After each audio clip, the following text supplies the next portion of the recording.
So ಮದುವೆ ಅನ್ನೋದು ಎರಡು ಕುಟುಂಬಗಳನ್ನು, ಎರಡು ಜೀವಗಳನ್ನು, ಎರಡು ಮನಸ್ಸುಗಳನ್ನು ಬೆಸೆಯುವಂಥದ್ದು ಅಷ್ಟೇ ಅಲ್ಲ, ಹೊಸ ಸೃಷ್ಟಿಗೆ ಕಾರಣ ಆಗುವಂಥದ್ದು ಕೂಡ. ಸೊ ಮದುವೆ. ಸೊ ಇವತ್ತು ನನ್ನ ಕ್ಲಾಸ್ಮೇಟ್ ಮದುವೆ ನಡೀತಾ ಇದೆ. ಸೊ ರಂಜನ್ ಮತ್ತು ಸುಪ್ರೀತಾ ಅಂತ. ಅವರಿಬ್ಬರಿಗೂ ಒಳ್ಳೇದಾಗಲಿ ಹಾಗೂ best of luck and congratulations both of you. ಖುಷಿಯಾಗಿರಲಿ, ನಗ್ನಾಗ್ತಾ ಇರಲಿ ಅಂತ ದೇವರಲ್ಲಿ ಪ್ರಾರ್ಥಿಸ್ತೀನಿ. ಹಾಗೆ ಅವರ ಫೋಟೋನ ಇಲ್ಲಿ ಆ್ಯಡ್ ಮಾಡ್ತೀನಿ. ಸೊ ಜಸ್ಟ್ ನೋಡ್ಕೊಳ್ಳಿ.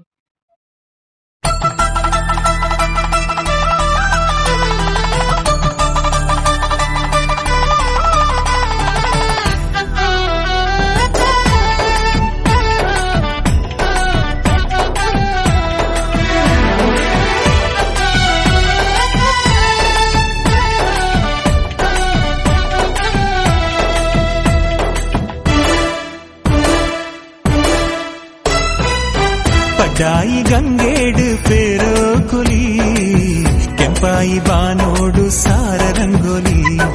ಪಡ್ಡಾಯಿ ಗಂಗೇಡು ಪೇರೋ ಕುಲಿ, ಕೆಂಪಾಯಿ ಬಾನೋಡು ಸಾರ ರಂಗೋಲಿ. ಕಡಲದ ಕರೆ ಬರಿಟು, ಮಡಲದ ದೊಂಪ ತಡಿಟು, ಮದಿನೇದ ಐತ ಸಿಂಗಾರ ಪಾಡಲೇ